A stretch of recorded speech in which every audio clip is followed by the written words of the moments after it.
enfance que l'on ne doit pas parler la bouche pleine. François, qui a grandi dans le faste et les bonnes manières versaillaises, n'a donc certainement pas échappé à la leçon et aurait dû retenir ce principe si simple de son éducation. Seulement voilà, François n'est pas un dandy comme les autres. François est un dandy niais. Ouais.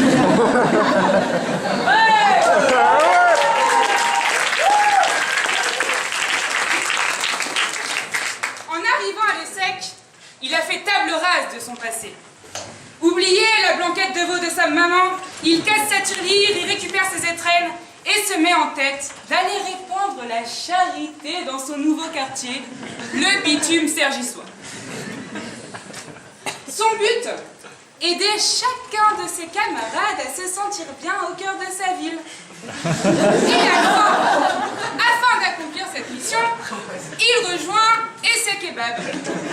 Oui, alors, je rappelle, ou je l'apprends à certains, enfin sûrement à beaucoup, Essai Kebab se donne pour mission d'éditer un guide pratique qui soit, je cite, un édifice, que dis-je, une institution pour l'ensemble de la population étudiante sergissoise.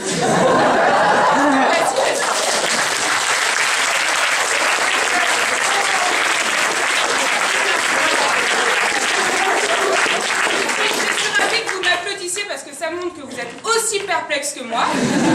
Mais alors, donc dans ce guide, vous trouverez tous les bons plans pour... d'ailleurs, les bons plans du moment, puisque la dernière édition, qui est, ceci dit, aussi la première, date de 2011. C'est pour vous dire la suractivité de cette association. Bref, on revient à... Donc François, entouré de ses joyeux comparses, Teddy sur le dos et casquette vissée sur la tête, Keto, t'as vu, part à la conquête du pervis de la Pref afin de découvrir tous les trésors de la gastronomie qui s'y niche. Il se lance dans l'exploration toujours plus profonde de son quartier, enchaînant kebab, pizza et autres mets délicats pour dégoter les meilleurs partenariats. Et c'est là que le problème surgit. Trop occupé qu'il est à enfiler des grecs bien fournis, François n'a plus le temps de s'exprimer. Ce qui, au passage, arrange tout le monde vu la vacuité de ce qu'il a à raconter. Car non, François, on ne parle pas la bouche pleine, a fortiori quand on a la tête vide.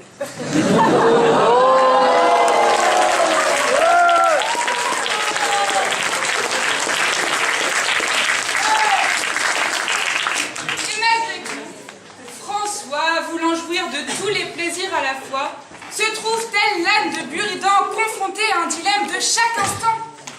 Il ne cesse de se dandiner pour savoir s'il doit survivre en bouffant ou bien arrêter de manger pour enfin donner son avis distinctement, et ce sans salade, tomate, oignon coincés entre les dents. Et c'est là, François, que tu manques de discernement.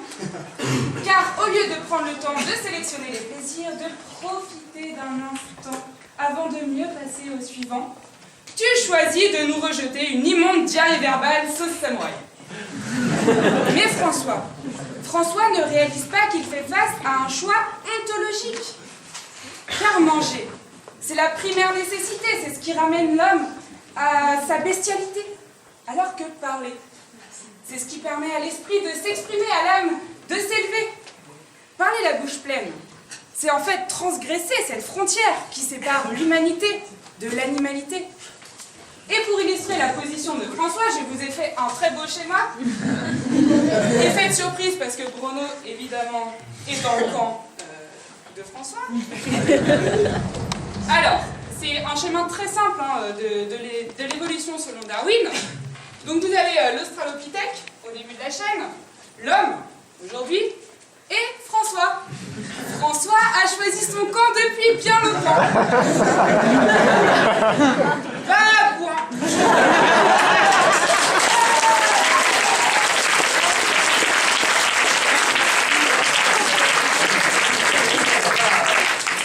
Bon, revenons à notre mise en situation.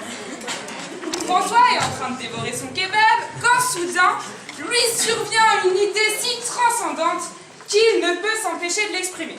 Et je vous demande là un léger effort de figuration parce que je sais bien que François et Pertinence, c'est pas forcément une association qui coule de source. Bref. François, son kebab, son illumination. Ça y est, vous avez la scène en tête. L'attention est à son compte, tout s'accélère.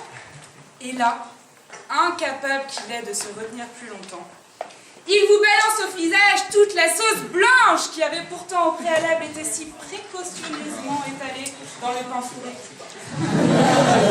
Ainsi, François, non seulement tu nous souilles l'oreille avec tes idées, mais tu pousses la perversion jusqu'à nous repeindre le visage de ton immonde repas. Alors François, tente de recouvrer un tantinet de dignité. Finis de bouffer ton club C et avale ces mots au passage. Avec un peu de chance, ça nous laissera le droit à un peu de silence. Ouais.